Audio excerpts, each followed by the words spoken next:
मक्का और मदीना को आज आप सऊदी अरब से आप निकालते हैं, फिर आप देख लीजिए कि कोई वहां कोई पूछने भी जाए कि भाई सऊदी अरब नाम का कोई देश एग्जिस्ट करता भी था या नहीं।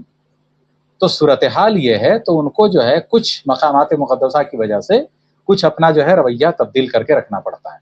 हालांकि ईरान ने गोल्डन अपॉर्चुनिटी मुहैया कराई है उन अरब ममालिक को जिनसे हफ्ता वसूली अमेरिका करता था या 70-80 साल से कर रहा है। तीसरी मरतबा भी जब ये सब कुछ हो रहा है, आप बताइए कि दोहा के अंदर उस वक्त थे मोहम्मद बाकर खालिबाफ थे, अब्बास इराकची थे, ईरान के सेंट्रल बैंक के गवर्नर थे। ये सारे लोग दोहा में हैं, बातचीत चल रही है, डिफरेंट मॉडलिटीज पे डिस्कशन वगैरह चल रहे हैं। उसी दौरान अचानक जो है ईरान पर जो है अटैक कर देता अमेरिका, फिर अपने फाइटर जेट्स वगैरह के साथ। जाहिर सी बात है रिटेलिएटरी स्ट्राइक होगी ईरान की। ईरान ने जवाबी कार्रवाई की, उसके अंदर उसके कुछ वार प्लेन मार गिराए यूएस वगैरह के। रिप्लेस करने के लिए उनके पास तुर्किया बसता है, क्या तुर्किया रिप्लेस करने के लिए तैयार है? अरबों के अंदर एक डर यह है कि तुर्किया तो वही है जिसने 650 साल तक हम पर हुकूमत की है। अगर वर्ल्ड वार 1 में शिकस्त न हुई होती और सेकेंड वर्ल्ड वार में मुस्तफ़ा कमाल पाशा ने, जिसको सोकाल्ड अतातुर्क कहा जाता है, द फादर ऑफ तुर्किया, तो अगर वो बंदा पैदा नहीं हुआ होता, उसने खलीफा से बगावत न की होती और जो है कू न किया होता पाकिस्तान में जैसे होता है हर 4-5 साल के गैप से, तो वो अगर उसने नहीं किया होता तो खलीफा की गवर्नमेंट नहीं जाती। तो अब चूंकि खलीफा रहे नहीं और बहुत सारी पूरा सऊदी अरब वगैरह सब अलग हो गया, तो उनको डर यह है कि अगर हमने तुर्किया के साथ ट्रीटी की तो कहीं तुर्किया दोबारा ना आ जाए वापस। तो ये जो है, और ईरान के अंदर जो है चाहे राष्ट्रपति हो चाहे कोई भी हो, वहां कई बार जो है इस तरह की बहुत सारी वीडियोज आई हैं। मुझे याद है जो मैं अपने उसमें कि हमने सबसे पहला जो राष्ट्रपति देखा था अली अकबर हाशमी रफसंजानी का, हम बहुत ज्यादा सुनते थे नाम। उसके बाद सबसे ज्यादा नाम सुना हमने महमूद अहमदी नजाद का, जिनको बताया जाता है आजकल मीडिया वाले इसराइल वाले बोलते हैं कि हमारे लिए काम करता है। पता नहीं कैसे काम करते थे वो, इतने बेहतरीन इंसान। उनकी जो तस्वीर आती थी बहैसियत प्रेसिडेंट के, अचानक जो है उनको नींद आ गई तो देखा कि वो मस्जिद के अंदर वो जो जानमाज है वहां वो सदर लेटा हुआ है। बताइए आप, ये ईरान के प्रेसिडेंट की हालत है। खाना लग रहा था, रूहानी साहब की बात है, यूनाइटेड नेशन के अंदर स्पीच थी, एम्बेसी के अंदर सब लोग लाइन में थे लगे हुए कि भाई वो प्लेटों वगैरह में लेके जाएं खाना लेंगे। ईरान का राष्ट्रपति लाइन में है लगा हुआ। बताइए आप, एक अरब मुल्क का आप नाम बताइए जहां मैंने कोई ऐसे लेटेस्ट विजुअल देखे हो। उन्होंने मजीद कहा कि ईरान ने बारहा इस बात पर जोर दिया है कि लेबनान में जंग बंदी इस पैकेज का हिस्सा होना चाहिए। और कुल ईरान कितना बड़ा है, जहां की कुल आबादी 9-10 करोड़ बताई जाती।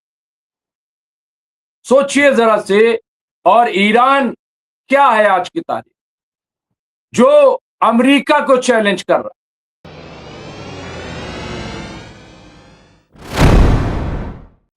आदाब, मैं हूं मुमताज आलम रिजवी और इस वक्त मैं आपके खिदमत में लाइव हाजिर हुआ हूं। बात करूंगा ईरान, अमेरिका, इजराइल, फिलिस्तीन, पूरे मिडिल ईस्ट की। और सबसे पहले जो इस वक्त की इंपॉर्टेंट खबर है वो आपकी खिदमत में पेश कर दूंगा। और तमाम जो हमारे साथ जुड़ गए हैं साथी, सबका इस्तकबाल है, खैर मकदम है। सबसे अहम और बड़ी खबर जो इस वक्त की है वो मैं आपको दूंगा। यहाँ ताजा खबर है, यहाँ ट्रम्प वर्ल्ड कप से कबल ईरान जंग से बचने के ख्वाहां हैं। ये इस वक्त की बड़ी खबर है। ये इस वक्त की बड़ी खबर है कि डोनाल्ड ट्रम्प चाहते हैं कि जब तक यहाँ पे वर्ल्ड कप है तब तक किसी तरह की जंग ना हो, ये उनकी ख्वाहिश है। तो ये देखिए, ये इस वक्त के बड़ी खबर, यानी डोनाल्ड ट्रम्प को वर्ल्ड कप की फिक्र थी लेकिन हज की फिक्र नहीं थी।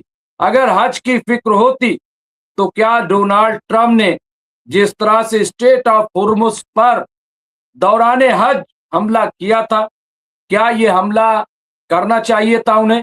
लेकिन उन्हें इसकी परवाह नहीं है। उन्हें अगर परवाह किसी की है तो अब देखिए वो अपने मफादा, अपना फायदा, और यहां पे वर्ल्ड कप जिसमें ईरान ने भी कहा था कि हम हिस्सा लेने के लिए तैयार हैं। यहां हमद बिन खलीफा यूनिवर्सिटी में पब्लिक पॉलिसी के प्रोफेसर सुल्तान बरकात का कहना है कि अमेरिकी सदर डोनाल्ड ट्रंप को ईरान के साथ मुज़ाकरात जारी रहने के दौरान तवाज़ुन बरकरार रखने के लिए मुश्किल काम का सामना। ये आप देखिए कि यहाँ किस तरह की चीजें जो है ये सामने आ रही हैं, और ये रिपोर्ट बड़ी इंपॉर्टेंट। फिर देखिए, अमेरिकी सदर डोनाल्ड ट्रंप को मुश्किल काम का सामना है, इतना आसान नहीं है, क्योंकि डोनाल्ड ट्रंप हो या दूसरे पहले ही मान चुके हैं कि जिससे बातचीत हो रही, जिससे जंग हो रही है, वो कोई आम मुल्क नहीं है। हालांकि ईरान कितना बड़ा है, महज 9-9.5 करोड़ की आबादी। आप सोचिए, उत्तर प्रदेश की कुल आबादी करीब 24 से 25 करोड़ है, उत्तर प्रदेश की। और कुल ईरान कितना बड़ा है, जहां की कुल आबादी 9-10 करोड़ बताई जाती। सोचिए जरा से। और ईरान क्या है आज की तारीख, जो अमेरिका को चैलेंज कर रहा है, जो इजराइल को चैलेंज कर रहा है, जो पूरे यूरोप को चैलेंज कर रहा है। ये कैसे मुमकिन हो?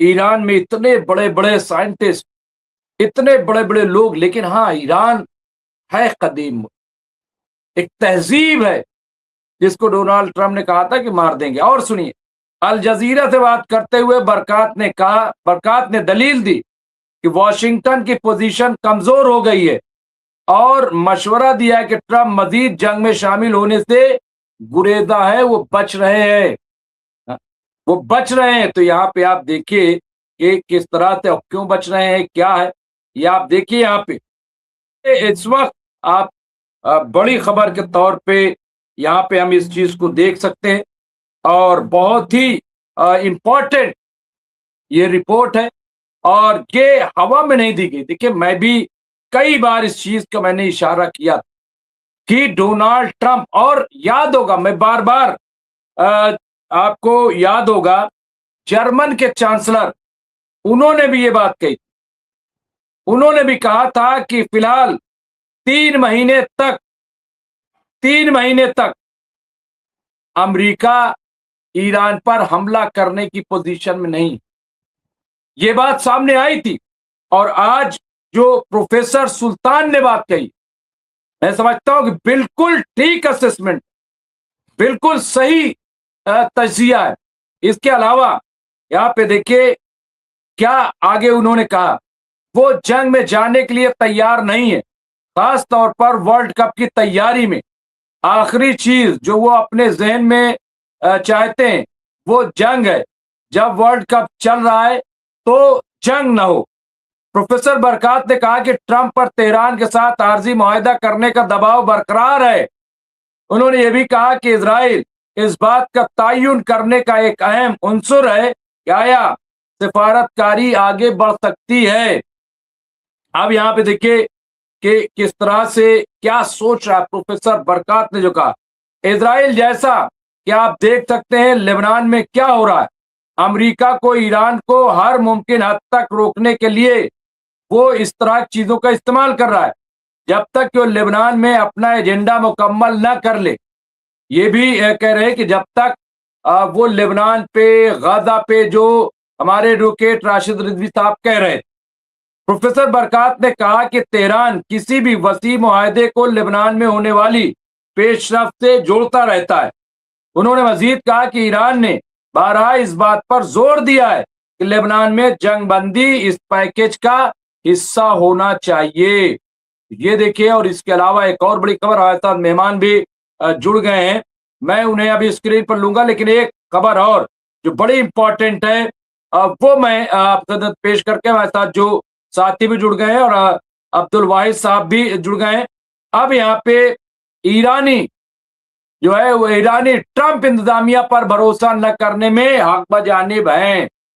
ये रिपोर्ट आ रही। दोहा इंस्टीट्यूट ऑफ ग्रेजुएट स्टडीज से ताल्लुक रखने वाले यहाँ पे मानाद सेलोम कहते हैं कि अमेरिका ईरान मुज़ाकरात में एक अहम नुक्ता 24 बिलियन डॉलर मुंजबित ईरानी असासे हैं जो अमेरिका के पास हैं। उन्होंने अल जजीरा को बताया कि अगर ईरान अपना इंतहाई अफजूदा यूरेनियम हवाले करेगा तो वो कुछ वापस चाहता है, और मेरे ख्याल में ये रकम है। पैसा ऐसा कर सकता है कि अगर अमेरिका ईरान को आर्जी राजी करने के लिए काफी रकम देने का फैसला करता है, यानी ट्रम्प जंग में वापस जाकर नहीं बल्कि दबाव के जरिए डील करेगा। लेकिन जंग का ऑप्शन अब भी मेज पर है। अमेरिका के पास अब भी अपने फौजी यानी असासे मौजूद हैं, वो मुआहदे के बाद भी हमला कर सकते हैं, और ये बिल्कुल सही है। देखिए, इसकी कोई गारंटी नहीं है कि डोनाल्ड ट्रम्प जो है, अगर उनको मिल गया सारा माल मसाला या सारी चीजें, वो छोड़ देंगे। मुझे ऐसा नहीं लगता। मुझे नहीं लगता है कि ऐसा वो डोनाल्ड ट्रम्प बाद में भी अटैक कर सकते हैं। हमारे साथ जुड़ गए हैं अब्दुल वाहिद साहब, मैं उन्हें स्क्रीन पर लेकर आता हूं। यहाँ हरीश कमाल ने लिखा है, हारिस कमाल ने, कि मुमताज भाई, आपको सुनने और सुनाने वालों को अस्सलाम वालेकुम, अल्लाह पाक आप सभी की हिफाजत फरमाए, आमीन। ऐसे ही अपनी खिदमत देते रहें, अल्लाह पाक इसका सिला इंशाअल्लाह जरूर देगा। हारिस कमाल सिद्दीकी लखनऊ से, बहुत बहुत शुक्रिया मेरे भाई। रफीक मकवाना, वालेकुम अस्सलाम। और ओम प्रकाश जी, आलिशान जी, गुड्डू सलमानी, मोहम्मद रईस, तो सारे लोग यहाँ, चंद्र सूरवंशी जी, हसन रिजवी, तबरेज आलम सिद्दीकी, यहाँ पे शोमेश, यहाँ पे शोमेश खान, अब कहेंगे कोई, यहाँ पे शहजाद मेहदी, अब्दुल रहमान, शेख करीम, जयदीप सिंह बुंदेला, सुवर्णा राज, धाकर जी, सबका बहुत बहुत इस्तकबाल है। और अब मैं मेहमान को स्क्रीन पर ले लेता हूं। हमारे साथ जुड़ गए हैं अब्दुल वाहिद साहब, सीनियर पॉलिटिकल एनालिस्ट हैं, और इसके साथ साथ वो कॉलम निगार हैं और सीनियर जर्नलिस्ट भी है, और मिडिल ईस्ट पे एक रिसर्चर के तौर पे गुफ्तगू करते हैं, और बहुत ही बेबाक, जिस तरह की बातें बिल्कुल हर रोज तकरीबन वो रहते हैं, लेकिन हर रोज कोई ना कोई नया पहलू वो उजागर करते हैं, और इसीलिए लोगों की दिलचस्पी।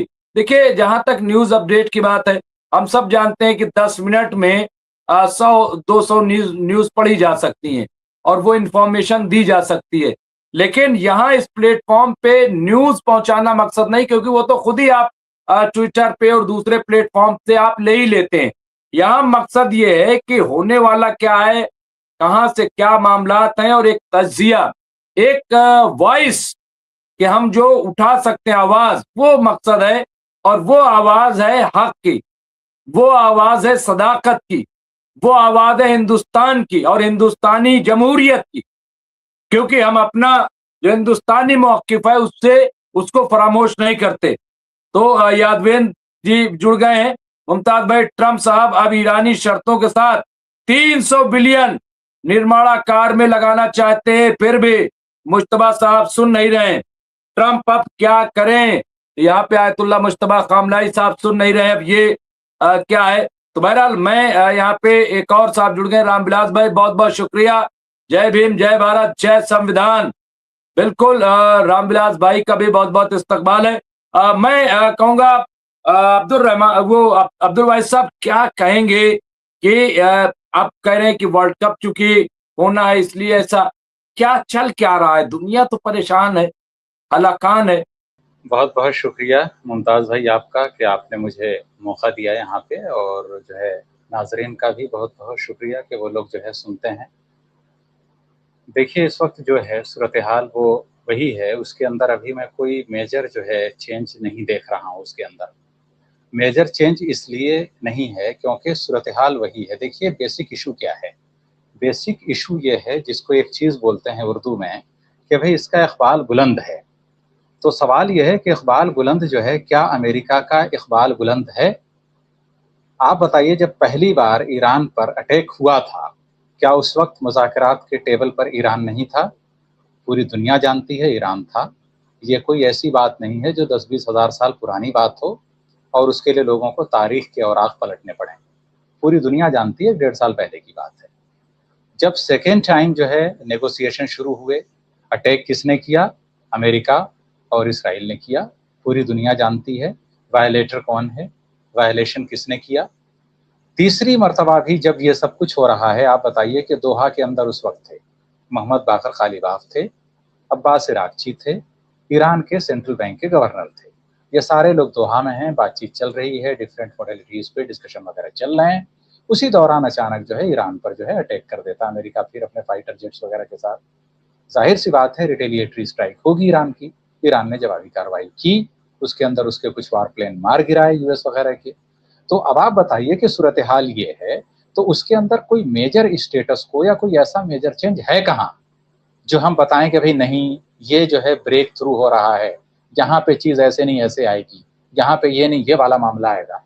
تو پوری کی پوری صورتحال یہ ہے کہ جو لوگ بولتے ہیں کہ بھئی دال کالی ہے کیا، یا دال میں کچھ کالا ہے کیا، تو یہاں کچھ کالا نہیں ہے، یہاں سب کچھ کالا ہی ہے. تو صورتحال یہ ہے کہ کیا امریکہ واقعی آنیسٹ ہے، کیا وہ واقعی بات چیت کرنا چاہتا ہے. دوسری سب سے بڑی چیز یہ کہ امریکہ نے 85 سال کی محنت سے، بلکہ تقریباً 70-80 سال کی محنت سے جو پورا امپائر، جو پورا انفراسٹرکچر، جو پورے کا پورا اسٹرکچر بلڈ اپ کیا ہے مڈل ایسٹ کے اندر، اسرائیل سے لے کے سعودی عرب تک اور پورے مڈل ایسٹ اینڈ نارتھ افریقہ تک، کیا وہ اس طرح سے کولیپس ہونا قبول کرے گا؟ کیا وہ اس بات کو منظور کرے گا کہ ایران نے اس کے جتنے بیسز ڈسٹرائے کیے ہیں گلف ریجن میں، کیا اس کو کوئی اور ریپلیس کرے؟ کیا یہ امریکہ قبول کرے گا؟ کیونکہ اس میں اس نے بلینس آف ڈالرز انویسٹ کیا ہے. تو سوال یہ ہے کہ کیا امریکہ وہاں سے ہٹے گا؟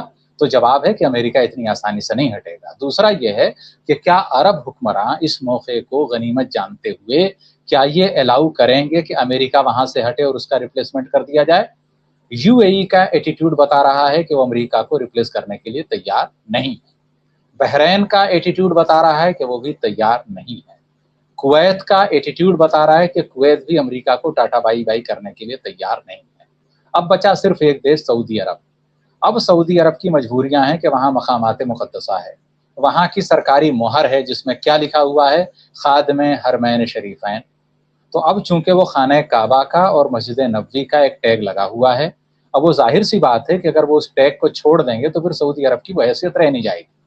آج دنیا میں جو بھی عزت و وقار مرتبہ جو کچھ سعودی عرب کو حاصل ہے بیکاز آف ہولی پلیسز. تو اگر وہ ہولی پلیسز وہاں پہ نہیں رہیں گے، مکہ اور مدینہ کو آج آپ سعودی عرب سے آپ نکالتے ہیں، پھر آپ دیکھ لیجئے کہ کوئی وہاں کوئی پوچھنے بھی جائے کہ بھئی سعودی عرب نام کا کوئی دیش ایگزسٹ کرتا بھی تھا یا نہیں. تو صورتحال یہ ہے تو ان کو جو ہے کچھ مقامات مقدسہ کی وجہ سے کچھ اپنا جو ہے رویہ تبدیل کر کے رکھنا پڑتا ہے. حالانکہ ایران نے گولڈن اپارچونٹی مہیا کرائی ہے ان عرب ممالک کو جن سے ہفتہ وصولی امریکہ کرتا تھا یا 70-80 سال سے کر رہا ہے. تو ان کو ایک موقع تھا کہ آپ اس کو ریپلیس کریں. لیکن سوال یہ ہے کہ ریپلیس کیسے کریں گے؟ کیا آپ کے پاس اس کا متبادل نظام موجود ہے؟ کیا اور دوسرے لوگ آنے کے لیے تیار ہیں؟ تو اس میں جو ہے بات یہ بھی آئی کہ ایک بار ایران کے ودیش منتری نے ابھی 15-20 دن پہلے آ کر کے یہیں دلی میں بول کے گئے تھے کہ بھئی بھارت کا بھی استقبال ہے. اب کیا ایران کے راشٹرپتی لکھت میں دے کر کے دیں کہ بھئی نئی دلی انوالو ہو اس میں پیس پروسیس میں؟ لیکن کوئی بات نہیں، مان لیجئے کہ بھارت کو لگتا ہو کہ بھئی ابھی یہ رائٹ ٹائم نہیں ہے، نہیں ہوا انوالو. چائنا انوالو ہے، رشیا انوالو ہے. اب سب سے بڑا سوال یہ ہے کہ کیا چائنا اور رشیا کو عرب ممالک الاؤ کریں گے کہ وہ آئے اور ان کا پورا سیکیورٹی کا سارا نظام سنبھال لے؟ سب سے بڑا سوال یہ ہے کیا اتنا ٹرسٹ ہے؟ یہ بھی اپنے آپ میں ایک ہے. تو پھر ریپلیس کرے گا کون؟ ریپلیس کرنے کے لیے ان کے پاس ترکیہ بستا ہے. کیا ترکیہ ریپلیس کرنے کے لیے تیار ہے؟ عربوں کے اندر ایک ڈر یہ ہے کہ ترکیہ تو وہی ہے جس نے 650 سال تک ہم پر حکومت کی ہے.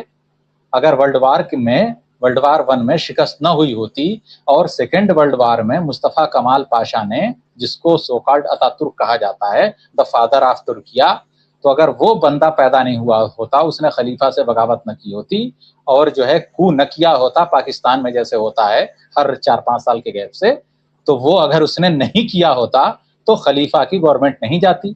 تو اب چونکہ خلیفہ رہے نہیں اور بہت ساری پورا سعودی عرب وغیرہ سب الگ ہو گیا، تو ان کو ڈر یہ ہے کہ اگر ہم نے ترکیہ کے ساتھ ٹریٹی کی تو کہیں ترکیہ دوبارہ نہ آ جائے واپس.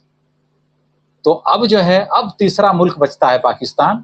اب پاکستان کو اتنا بڑا نہیں ہے کہ بھئی اس کی جو ہے کم سے کم 25-30 لاکھ کی ملٹری ہو، یا پھر ایسا ہو کہ وہ سعودی عرب کو ہی پروٹیکٹ کرے، قطر کو بھی پروٹیکٹ کرے، یو اے ای کو، بحرین کو، عمان کو، سب کو جو ہے اس پورے ریجن کو سب کو دیکھے، اور وہ جو ہے جو इसराइल वगैरह का भी थ्रेट है, यूएस का भी अगर फ्यूचर में थ्रेट होगा उसको भी देखे, तो क्या ये पोजीशन पाकिस्तान की है? नहीं है। तो फिर आएगा कौन? अच्छा, आपने अपना कोई इंफ्रास्ट्रक्चर बिल्डअप नहीं किया, क्योंकि आपको सोने के टॉयलेट बनवाने, सोने की जो है वॉच बनवाने, पलंग बनवाने, उससे जो है फुर्सत ही नहीं थी। सोने की कार में चलेंगे। तो पूरी दुनिया जानती है कि जब हलाकू ने बगदाद पर अटैक किया था और पूरे बगदाद को तहे तेक करने के बाद जब खलीफा को लाया तो खजाने से बहुत सारी अशरफियां भी निकलवा के लाया। उसने बोला कि ये जो सोने चांदी के हैं तुम्हारे पास जवाहरात, अगर तुमने इनके तीर भी बनाए होते तो ये हमारे तक जाते, ये हम तक लगते, लेकिन तुमने तीर बनाने के बजाय इनको जो है। अब आप सोचिए कि एक साहब हैं, बताते हैं, एक मूवी आई थी हॉलीवुड की, the kingdom of haven, Salahuddin Ayyubi पर बेस्ड है और वो सबको देखनी चाहिए, हिंदू, मुसलमान, सिख, ईसाई, कोई भी आदमी। इस मामले में मैं सैल्यूट करूंगा हॉलीवुड को कि वो काफी हद तक कुछ ना कुछ हकीकत भी दिखाने की कोशिश करते हैं। उस पूरे मूवी को आप देखिए, उसमें एक चीज आएगी कि सलाहुद्दीन अय्यूबी की मिलिट्री जब दाखिल होती है बैतुल मक़दस में, तो वो पूछता है, एक जो है मेजर जनरल या फिर जो भी हो, एक नायब जो है कमांडर, तो वो पूछता है कि भाई जो है, वो आता है बोलता है कि सुल्तान वहां पे कोई मीटिंग चल रही है, बहुत सारे जो है प्रीस्ट बैठे हुए हैं, पादरी। तो सलाहुद्दीन बोलता है कि सबको मेरे सामने पेश किया जाए। तो वो बुलाए जाते हैं। तो पूछता है कि भाई आपकी मीटिंग चल रही थी, क्या मेरी गवर्नमेंट के खिलाफ कोई साजिश हो रही थी? तो उन्होंने बोला कि नहीं, साजिश नहीं हो रही थी, हमारे यहाँ एक मुनाजरा चल रहा था कि जब हजरत ईसा को सूली दी गई तो उन्होंने खमीरी रोटी खाई थी या बगैर खमीरी वाली रोटी खाई थी। आप डेक्लाइन देखिए कि सलाहुद्दीन अय्यूबी फलस्तीन को जीत चुका है, वहां के बादशाह के महल में मिलिट्री दाखिल हो चुकी है और वहां क्रिश्चियन प्रीस्ट किस बात पर डिस्कशन हो रहा है? उनका डिस्कशन उर्फ डिस्को, कि जो हजरत ईसा ने रोटी खाई थी वो खमीरी थी या बगैर खमीरी। आप किताब पढ़िए अकबर शाह खान नजीबाबादी की, उसके अलावा मौलाना अली मियाँ की एक बुक है इंसानी दुनिया पर मुसलमानों के उरूजो जवाल का असर, उसके अलावा एक और बुक है असबाबे जवाले मिल्लत इस्लामिया। जो मौलाना अली मियाँ की बुक है उसका दुनिया के बहुत सारी जबानों में तर्जुमा हुआ है, इस्लाम एंड द वर्ल्ड के नाम से अंग्रेजी में भी वो बुक मौजूद है, जिसको मोतमर आलम इस्लामी ने शाया किया है इंटरनेशनली जो है। तो आप बताइए कि उस बुक में एक रेफरेंस और है, जब जो है हलाकू ने अटैक किया बगदाद पर, तो जो बहुत सारे मुस्लिम उलमा थे वो जो है बहस कर रहे थे शायद किसी नमाज के ऊपर या फिर किसी उस पे कि गुस्ल के फराइज कितने हैं। हलाकू अटैक कर रहा था और मुस्लिम उलमाए कराम फरात और दजला के किनारे बैठ करके कई दिन से मुनाजरा कर रहे थे कि गुस्ल के फराइज क्या हैं। तो जब आपकी प्रायोरिटीज बदलती हैं तो पूरी मिल्लत ऐसी होती है। तो सूरत हाल ये है कि सारे के सारे, अब मैं किसी पर्टिकुलर कंट्री का नाम नहीं लूंगा, समझ रहे हैं आप, कि पूरे अरब और पूरे मुस्लिम दुनिया की मैंने बात की कि बड़े बड़े प्रवचन कथा बांचने आते हैं। अनवर इब्राहिम के मैं इसराइल को तस्लीम नहीं करूंगा। अल जजीरा की अभी पिछले हफ्ते की रिपोर्ट है कि Türkiye, Malaysia, UAE, Azerbaijan, Turkmenistan, Uzbekistan, ये वो ममालिक हैं जिन्होंने फलस्तीनियों के खिलाफ इस जंग के दौरान अराउंड 8% या उससे भी ज्यादा जो टोटल मिलिट्री इंपोर्ट है इसराइल का, जितने सामान खरीदता है वो इक्विपमेंट, उसमें 8% इन मुस्लिम मुल्कों का भी कंट्रीब्यूशन है, इन्होंने भी दिया है और इनके बमों से भी फलस्तीनी मारे गए हैं।